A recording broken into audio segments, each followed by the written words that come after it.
এই জুলুম থেকে বাঁচার ওয়াহেদ রাস্তা মনে রাখবেন, একমাত্র রাস্তা আল্লাহর দয়া।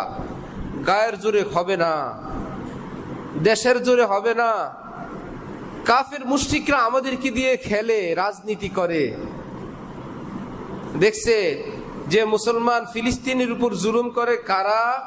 ইসরায়েল, আমেরিকা সাপোর্ট, ইন্ডিয়ার সাপোর্ট। এইবার তাদের পরস্পর বিরোধ যারা, রাশিয়া, চীন, তারা বলল আমরা তো আমেরিকার পক্ষে না, সুতরাং আমেরিকা যার পক্ষে যাবে আমরা তার বিপক্ষে যাব। তারা বলল আমরা এর নিন্দা জানাই। মুসলমানরা খুশি হয়ে গেল, চীন আমাদের পক্ষে আছে, রাশিয়া আমাদের পক্ষে আছে, আর কোনো চিন্তা নাই। পক্ষে আছে কেমন? আমেরিকা শুধু পক্ষ থাকলো না, রণতরী পাঠায় দিল। চীন কি রণতরী পাঠাইছে? রাশিয়া কিছু পাঠাইছে?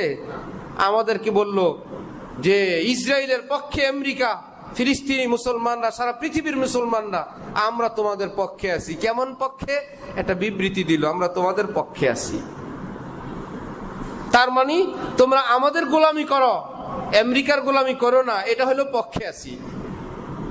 মুসলমান খুশি হয়ে গেছে। অথচ চীন আমাদের পক্ষে আছে। চীনের উইঘুরের মুসলমান, চীনের ভিতরে মুসলমানের উপর নির্যাতন, নামাজ পড়তে পারে না, রোজা রাখতে পারে না, দাড়ি রাখতে পারে না, ঘরে কোরআন শরীফ রাখতে পারে না, জায় নামাজ রাখতে পারে না। বিশাল বড় একটা বন্দিশালা, বিশাল বড় একটা কারাগার বানায়, ওর ভিতরে মুসলমানদেরকে ভরে যুগ যুগ ধরে নির্যাতন চলতেছে। হঠাৎ আবার কিছুদিন পরে, এখন যাক কিছুদিন আগে করছিল, আমেরিকা চীনের বিরোধিতা করছে যে চীনে মুসলমানদের উপর অত্যাচার হইতেছে। কোথায়? যে আমেরিকার সেখানে টাইমস পত্রিকা, আরো গার্ডিয়ান পত্রিকা ছাপছে যে চীনের উইঘুরের মুসলমানদের উপর নির্যাতন হইতেছে। আমেরিকা বুঝাইলো মুসলমানরা সারা পৃথিবীতে কোথায় আছো, দেখো চীনে মুসলমানের উপর নির্যাতন হইতেছে, আমি তোমাদের পক্ষে আছি। মুসলমান এত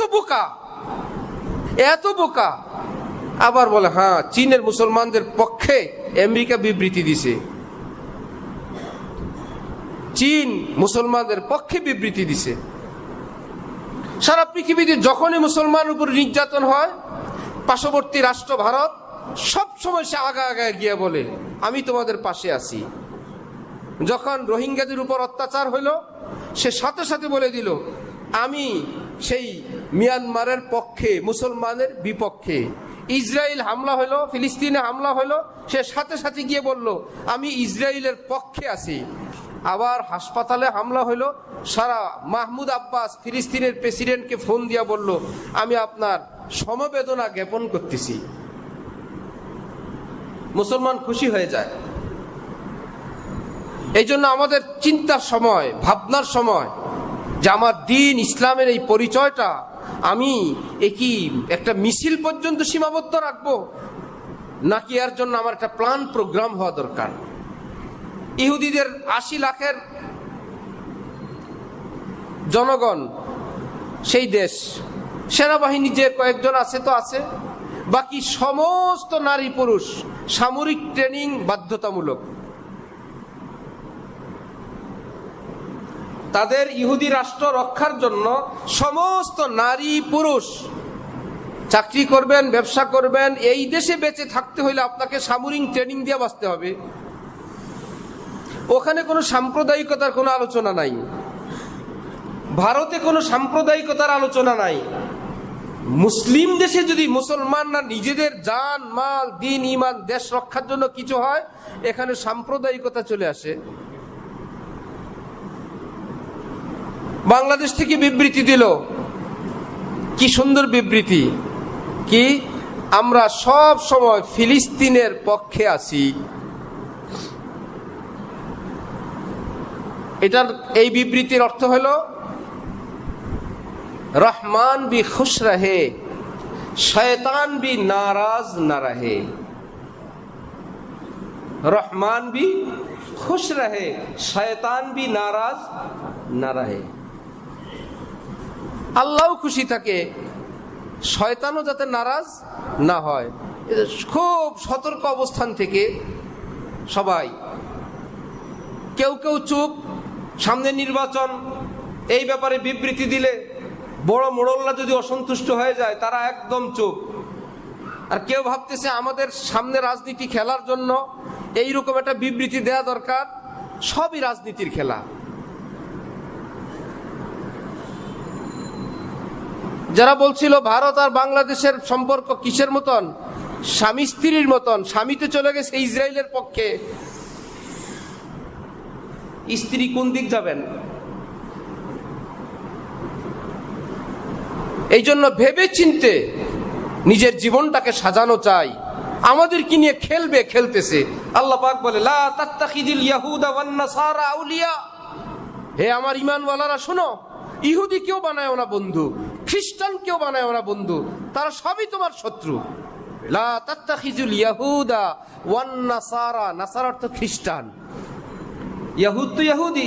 লা তাত্তাখিযুল ইয়াহুদা ওয়ান নাসারা আউলিয়া, ইহুদিও কেউ না, খ্রিস্টান কেউ না, কাউকে বন্ধু বানাবা না। আল্লাহু ওয়ালিয়্যুল্লাযীনা আমানু ইখরিজুহুম মিনাজ যুলুমাতি ইলান নূর, হে ঈমানওয়ালারা শুনো, আমি আল্লাহ তোমাদের বন্ধু লাগি, আমি অন্ধকার থেকে তোমাদেরকে নূরের দিকে ডাকি। আর যারা কাফের মুশরিকদের সঙ্গে বন্ধুত্ব করে তারা আলো থেকে অন্ধকারের দিকে টেনে নিয়ে যায়, তোমরা তাদেরকে বন্ধু বানায়ো না। কেমনে বন্ধু হয়? বন্ধুর মতো একটা জামা বানায়, এটা একটা বন্ধুত্বের প্রতীক। বন্ধু যে স্টাইলে চুল কাটে সেই স্টাইলে কাটে, এটা একটা প্রতীক।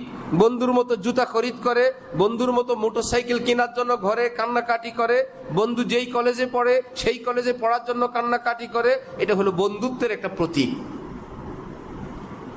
আমি আপনি আল্লাহকে ভালোবাসতে চাই, নবীকে ভালোবাসতে চাই, সাহাবীদেরকে ভালোবাসতে চাই, ইসলামকে ভালোবাসতে চাই, কিন্তু আমার জীবনে যা কিছু আছে সব ইহুদিদের মতন। ভালোবাসি আল্লাহকে।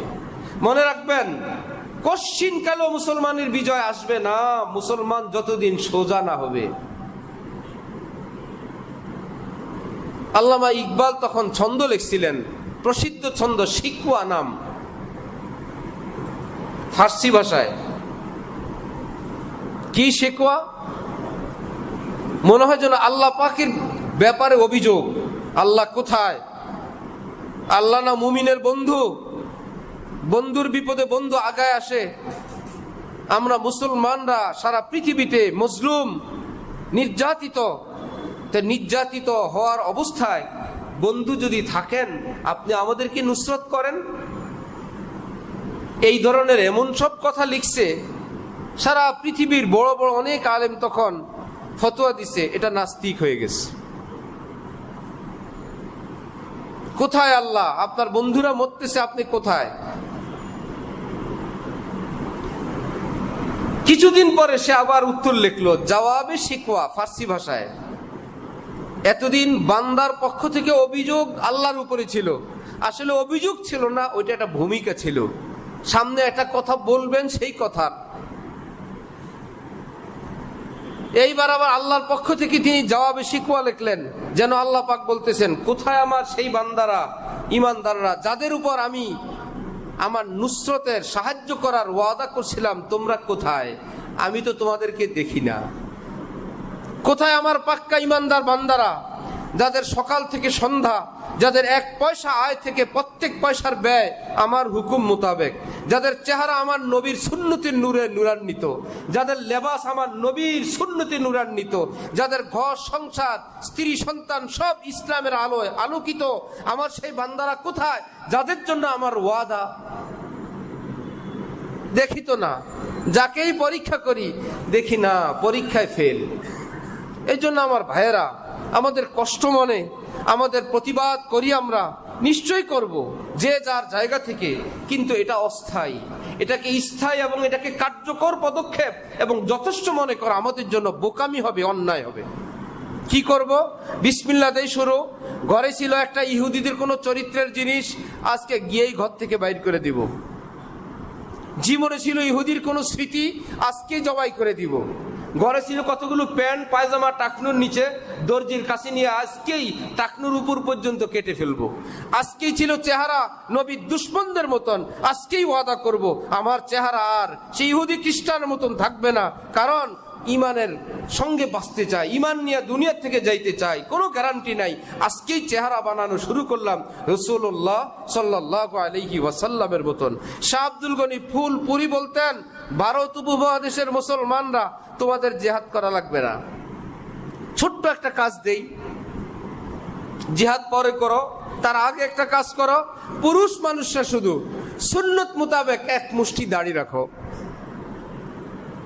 ভারত উপমহাদেশের মুসলমানরা সুন্নত মোতাবেক দাড়ি রাখো। দাড়ি রাখার মধ্যে কোনো একতলাফ আছে?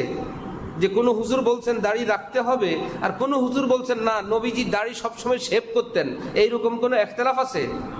এরকম কোনো খবর তো নাই। নবীজির চেহারা মুবারকে দাড়ি ছিল কি ছিল না? ছোট ছোট ছিল না বড় ছিল? এক মুষ্টি ছিল, ঠিক আছে? বড় মানে দীর্ঘ বড় না, এক মুষ্টি দাড়ি রাখা সুন্নত। আচ্ছা, হযরত শাহ আব্দুল গনি ফুলপুরি বলেন, মুসলমান পুরুষরা এক মুষ্টি দাড়ি রাখো, 5 ওয়াক্ত নামাজ জামাতের সঙ্গে মসজিদে আদায় করো, এই দুইটা কাজ করো। আর যাদের জন্য সম্ভব, সুন্নত নবীজির হাতে লাঠি রাখা। হাতে লাঠি রাখা কি নবীজির সুন্নত? যারা পারো সুন্নতের নিয়তে হাতে একটা লাঠি রাখো, এক মুষ্টি দাড়ি রাখো, 5 ওয়াক্ত নামাজ জামাতের সঙ্গে মসজিদে আদায় করো, কিচ্ছু করা লাগবে না। এই ভারত উপমহাদেশের কাফের মুশরিকরা তোমাদের ভয়ে হয়তো সোজা হয়ে মুসলমান হবে, নয়তো এই অঞ্চল ছেড়ে ভাইগা পালায় চলে যাবে। সুবহানাল্লাহ। তারা দেখছে এরা নামাজও পড়ে না, এরা দাড়িও রাখে না, এরা হালালও খায় না, এরা লেবাসও পরে না, এদের ঘরে ইহুদি খ্রিস্টানের মতন কালচার। এরা সেই মুসলমান না যাদের জন্য খোদাই নুসরত। আল্লাহ পাক আমাদেরকে বাস্তবিক পক্ষে ইহুদি খ্রিস্টানদের প্রতিবাদ করার, তাদের মোকাবেলা করার তৌফিক দান করেন, এবং বেশি বেশি দোয়া করার অভ্যাস বানানো, সেজদায় পড়ে দোয়া করা। কারণ আমরা যে এলাকায় আছি কিছুই করার নেই। আমাদের 3 দিক থেকে বেষ্টিত যেই দেশ, সেই দেশটা কি সমর্থন দিয়ে সেও ইসরায়েল হয়ে গেছে। ইসরায়েল হামলা করলো, সে পূর্ণ সমর্থন দিয়ে সেও ইসরায়েল হয়ে গেল। তো যেন আমরা ইসরায়েল দ্বারাই বেষ্টিত আরেকটা দেশ, যেন আমরা আরেকটা ফিলিস্তিন।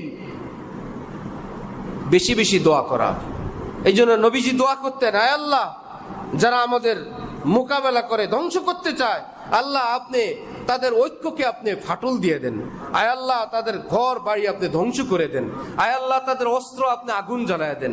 আয় আল্লাহ তাদের শক্তিকে আপনি নিপাত দিয়ে দেন। আল্লাহ তাদের পায়ের তলার মাটি আপনি ভূমিকম্প দিয়ে কম্পন দিয়ে দেন। আয় আল্লাহ তাদের পরস্পরের মধ্যে একতেলাপ লাগায় দেন। কতটা নবীজি ব্যথিত হইলে এইরকম দোয়া করতেন।